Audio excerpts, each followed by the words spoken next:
Hello दोस्तों, नमस्कार। दोस्तों, आज हम बात करेंगे हिंदी साहित्य की कॉपी के जो क्वेश्चन हैं उनके बारे में। ठीक है, उनको एनालिसिस करेंगे। यह कॉपी लिखी गई है दिव्या राजपूत के द्वारा। तो यहाँ पर ये क्वेश्चन है कि तुम मेरे संपूर्ण जीवन के प्रयत्नों को, एक्चुअली ये क्वेश्चन नहीं है, क्वेश्चन के रूप में यह एक पंक्तियाँ हैं किसी रचना की, वहाँ से उठाई गई हैं। ठीक है, तो वहाँ से उठा के इसका संदर्भ, प्रसंग एवं व्याख्या आपको करनी है। चलो देखते हैं। यहाँ पे कहा गया है कि तुम मेरे संपूर्ण जीवन के प्रयत्नों को, यहाँ कहा गया है कि मेरे पूरे जीवन के प्रयत्नों को, मैंने पूरे जीवन में जितना प्रयत्न किया उन सभी को, अपने वंश के भविष्य को एक युवती के मोह में नष्ट कर देना चाहते हो। यहाँ कहा गया है कि एक व्यक्ति के द्वारा संपूर्ण जीवन में किए गए प्रयत्नों को, ठीक है, अपने वंश को चलाने के लिए, यहाँ भविष्य को एक युवत वंश को चलाने के लिए, इसका मतलब है यहाँ जो लिखा गया है कि अपने वंश के भविष्य को, ठीक है, इसका मतलब है कि अपने वंश को चलाने के लिए एक युवती के मोह में नष्ट कर देना चाहते हो। ठीक है, और आगे कहा गया है कि महापंडित चाणक्य ने कहा है कि आत्मनम, क्या, आत्मनम सततम रक्षेत दारैरप धनैरप। ठीक है, आगे कहा है कि पुत्र जो है, पुत्री, पुत्र और स्त्री भाग्य, सॉरी भोग्य नहीं, भाग्य है। ठीक है, कि पुत्र और स्त्री भोग्य हैं। कौन है? भोग्य हैं। ठीक है, फिर आगे कहा है कि मति भ्रम होने पर, मति या ब्रेन या बुद्धि, भ्रम मतलब भ्रष्ट होने पर, ठीक है, या भ्रम का मतलब है एक उचित रास्ता न चुन पाना। ठीक है, भ्रम होने पर मोह में पुरुष स्त्री, पुरुष जो है वह स्त्री के लिए बलिदान होने लगता है। यानी कि यहाँ पे कहा गया है कि जब पुरुष की मति यानी कि बुद्धि भ्रष्ट हो जाती है, तो वह जो पुरुष होता है वह स्त्री के मोह में, स्त्री के मोह में, ठीक है, बलिदान होने लगता है, खुद को बलिदान करने लगता है। वत्स, आगे कहा गया वत्स, ऐसी ही परिस्थिति में, ऐसी ही सिचुएशन में नीतिज्ञ, महत्वाकांक्षी और आगे कहा है परलोककामी पुरुष के लिए नारी को पतन का द्वार कहते हैं। नारी जो है पुरुष के लिए यहाँ पे पतन का द्वार कहा गया है। ठीक है, हालांकि ये शब्द मैं नहीं कह रहा हूँ, यहाँ पे जो पंक्तियाँ लिखी गई हैं, इस पंक्तियों में चाणक्य जी ने कहा है, ठीक है, कि नारी जो है वह क्या है, नारी जो है पतन का एक द्वार है। नारी के द्वारा पुरुष का पतन होता है, पुरुष के पतन का द्वार है कौन है? नारी। ठीक है, तो आगे यहाँ पे हम देखते हैं कि संदर्भ एवं प्रसंग। ठीक है, संदर्भ एवं प्रसंग यहाँ पे अलग अलग नहीं लिखा है, और इन दोनों को यहाँ पे एक बार में ही लिख दिया है, एक ही हेडिंग दी है। देखो, इस कॉपी के, दिव्या राजपूत की कॉपी के मैंने कई एक वीडियो बना चुका हूँ, आप चाहें तो उन्हें देख सकते हैं इसके साथ। ठीक है, इसके साथ मैंने एक चीज़ देखी है कि इन्होंने पहले क्वेश्चन में संदर्भ लिखा था केवल, ठीक है, केवल संदर्भ लिखा था, और उसी संदर्भ में प्रसंग की हेडिंग भी ना लिखी, और उसी संदर्भ में प्रसंग और संदर्भ की व्याख्या कर दी। ठीक है, अगला क्वेश्चन जब देखा तो मैंने देखा था कि संदर्भ एक हेडिंग है और प्लस प्रसंग अलग हेडिंग है। ठीक है, प्रसंग जो है अलग हेडिंग है।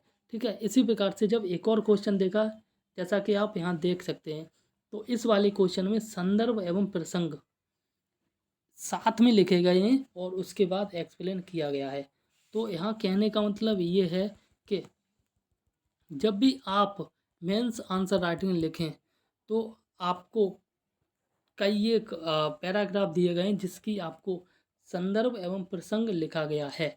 ठीक है, यानी कि संदर्भ एवं प्रसंग करना है, तो प्रत्येक क्वेश्चन में आपको थोड़ा सा डिफरेंस बना के चलना है, ऐसा ना लगे एग्जामिनर को कि इसने कॉपी पेस्ट किया है। कहने का मतलब है कि पहले क्वेश्चन में इन्हीं की तरह आप केवल संदर्भ लिखना, और उसी हेडिंग के में आपको दोनों चीज़ें लिख देनी है, संदर्भ भी और प्रसंग भी। ठीक है, एक्सप्लेन आपको दोनों चीज़ों का करना है। ठीक है, इसके साथ आपको जब दूसरा क्वेश्चन लिखा है लिखना है तो आप संदर्भ और प्रसंग की अलग अलग हेडिंग लिखना, और यहाँ पे संदर्भ लिख देना, यहाँ पे प्रसंग लिख देना। इसी प्रकार से अगर मान के चल तो तीसरा क्वेश्चन भी है जिसमें आपको संदर्भ प्रसंग लिखना है, व्याख्या करनी है, तो आपको संदर्भ एवं प्रसंग इस प्रकार से लिख के और आपको यहाँ पे एक्सप्लेन कर देनी है। ठीक है, तो जिससे कि जो एग्जामिनर है उसे लगे कि हाँ जो स्टूडेंट ने एक यूनिक तरीके से लिखा है, प्रत्येक क्वेश्चन को कॉपी पेस्ट नहीं किया है। ठीक है, तो आइए चलते हैं यहाँ पे किस प्रकार से एक्सप्लेन किया है, तो इसी को हम देखेंगे। तो दोस्तों अगर वीडियो अच्छी लग रही है, ये संघर्ष आपको अच्छा लग रहा है, तो प्लीज़ वीडियो को लाइक कर दें, दोस्तों में शेयर कर दें, और चैनल को भी सब्सक्राइब कर लें इसी प्रकार की वीडियो देखने के लिए। इसके साथ मैं कोशिश करूँगा, अगर मुझे टाइम मिला तो मैंने एथिक्स पढ़ा था। ठीक है, मैं आपको बता देता हूँ, एथिक्स पढ़ा था। एक चीज़ और बताता हूँ मैं आपको, और ये है कि यूपीएससी का जितना भी सिलेबस है, यूपीएससी का जितना भी सिलेबस है, वह सिलेबस पूरा का पूरा यूपी पीसीएस से मेल खाता है। ठीक है, यूपी पीसीएस ने अपना सिलेबस पूरा का पूरा कॉपी पेस्ट कर दिया है यूपीएससी के सिलेबस से।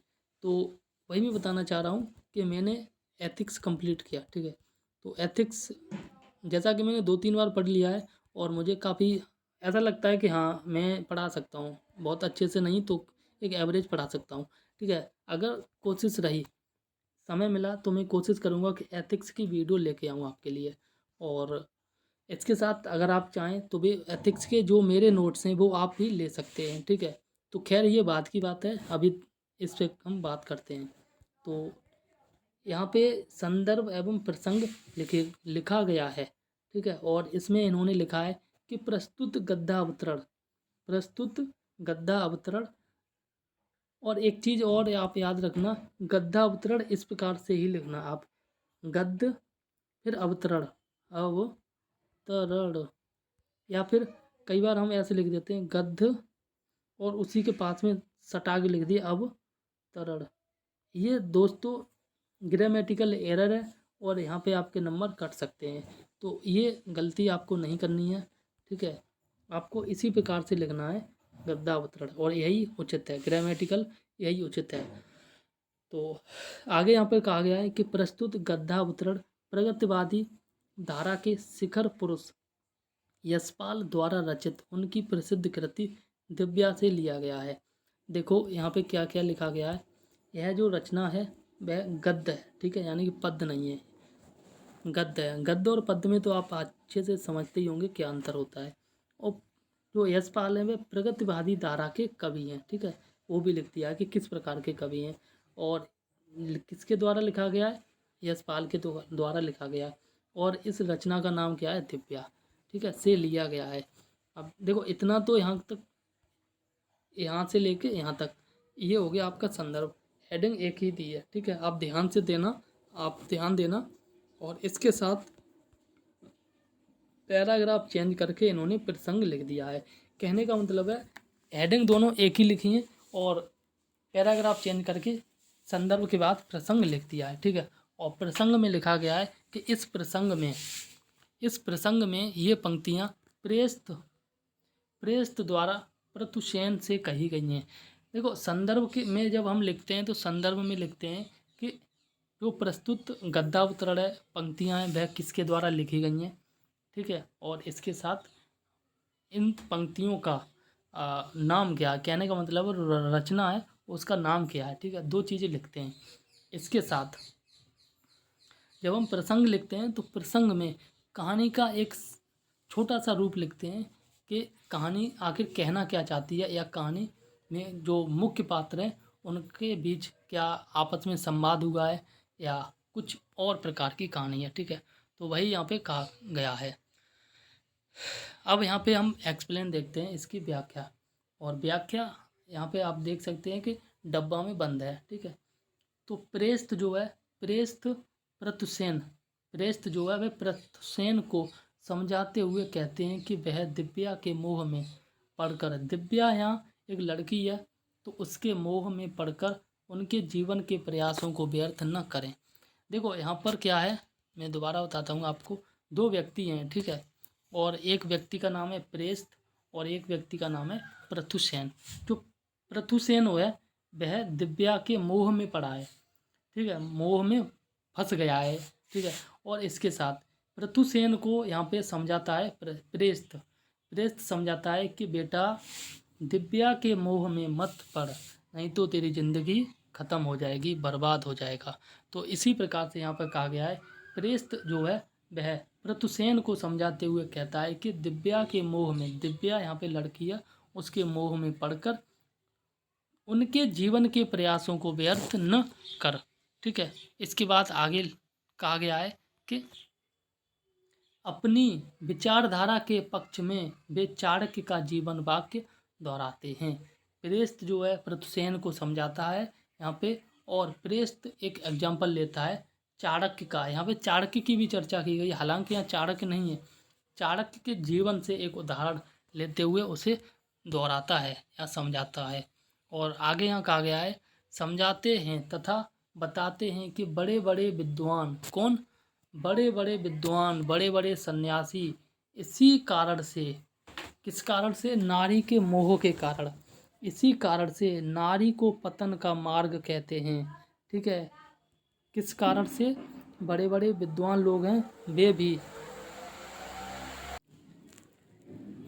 तो आगे यहाँ पे कहा गया है कि बड़े बड़े विद्वान, बड़े बड़े विद्वान भी कहते हैं कि इसी कारण से नारी का मार्ग, नारी को पतन का मार्ग कहते हैं, ठीक है। और आगे कहा गया है कि 1 मिनट,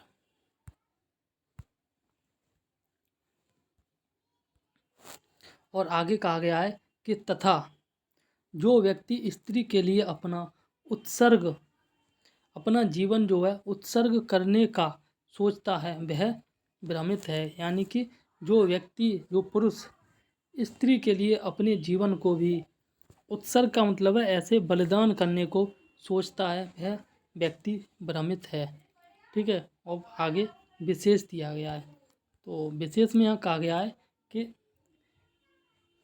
नारी के प्रति सामंतवादी दृष्टिकोण है, नारी के प्रति कैसा दृष्टिकोण है, सामंतवादी दृष्टिकोण है। और आगे कहा गया है कि इसमें, जिसमें नारी को सिर्फ भोग की वस्तु माना गया है, ठीक है, नारी को भोग की वस्तु माना गया है।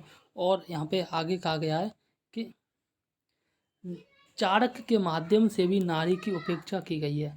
देखो, आपस में दो व्यक्ति थे, बिल्कुल आसानी से समझते हैं, आपस में दो व्यक्ति थे और एक तीसरी लड़की है जिसका नाम है दिव्या, ठीक है। ये प्रेस्त है और ये आपका पृथुसेन है।